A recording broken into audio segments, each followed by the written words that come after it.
Hey guys, what's up? It is Nick from Nick Snacks, and today I have 8 explosive lighters for you. They're not actually explosive, but they're really cool looking. You'll get the gist, or if you write it down in the title, you'll probably understand what I'm talking about. So let's jump right in. To start off, we're going to be doing 2 of the smallest Canon lighters I have. Now, these ones actually aren't branded at all. The wheels do move on these ones. I remember the last video I was talking about that. Now, what is cool about these ones is these are all built into, everything's built in together, which means when they built these back in the day, these were a little bit more intensive to manufacture. That's why you don't see as many like this.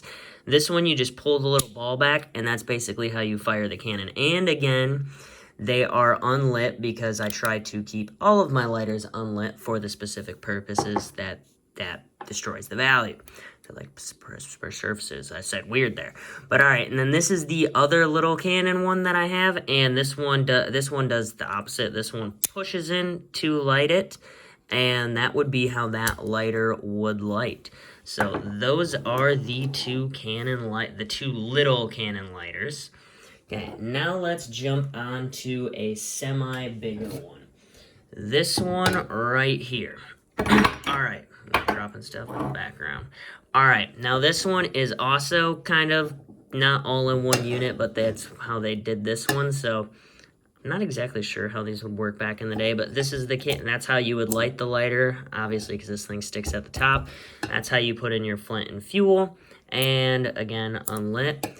Now, these were more common of a style of table lighter to see because these are much easier to make. You just have to make a hole, and then boom, you can pop them in. As you will see, I will have 2 other lighters in this video that use that same style. All right, here are the next 2, and boy, are these ones quite large. Here, let's grab the larger one, and you can see the size difference between them. They are definitely a size comparison. These are probably the 2 largest Canon lighters I have. And these ones, the whole top comes off, and basically it has its little mounted things. The wheels do barely move on this one, so you're not actually going to be able to roll it around. And this one, again, does have the actual insert. This pulls out, and that's how you'd fill it up. Would be actually really cool if these ones fired off, because they do have the hole on them. Both of them do. This one, I think both these are made out of wood. I know this one's made out of wood. And again, this one is pretty much same concept. This one rolls around a little bit easier. But again, pretty much same concept. And then you have that. Alright, now for my the last Canon lighter, and by far definitely my most favorite Canon lighter that I own. Now this is a World War II artillery cannon. And so you can see the plate, because obviously back during World War II, these ones would have been closer on the lines. Could have potentially gotten stray bullet fire or anything random from that.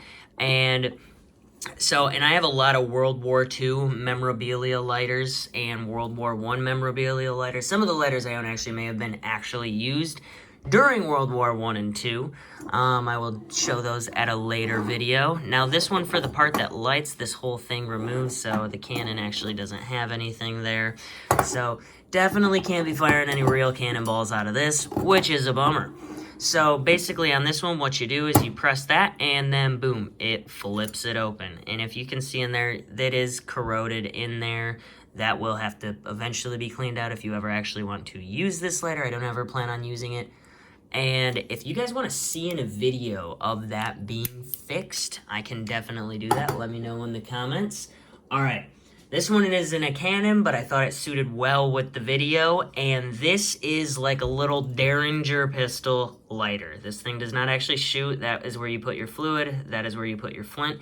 You can see it does have some corrosion. What does that say? Invitica? Huh, I've actually never heard of that brand before. Sounds familiar, but I have not heard of that. You can tell it has quite some age to it with the corrosion. It was made out of a cheaper metal. All right, now this one, how you would light it if you were to hold it, just like a regular pistol, and then cock it back, and boom, it would light if there was flint and fluid in there, but there is not. And that's how that lighter lights. And next, for probably the most explosive lighter, we have the grenade lighter. I do not actually know the age on this one. I am going to assume this one is a little bit newer because of the style, but not so new because they're still using the vintage tops. So I'm not 100% sure. Now this one has the option, press the button, boom, it would light. Oh, this one's actually been lit before. So this one I could actually do a lighting video, but like I said, that would also cost me a lot in lighter fluid. Okay, or you can do it the cool way. I mean, I'd probably use my teeth for this if I was going to use this in the real world, and you just pull that. Side note, in the real world, you cannot pull a grenade pin with your teeth. You will break your teeth off. Just a slight FYI. All right, and here's the official lineup, all the layers together of today's video. So I just kind of wanted to highlight all of them. And in the real world, if you were facing something like that, that'd be pretty scary and it'd be quite explosive. So I hope you guys liked today's video. If you have any questions, let me know. And put in the comments, what lighter was your favorite? Thank you for watching and see you next time.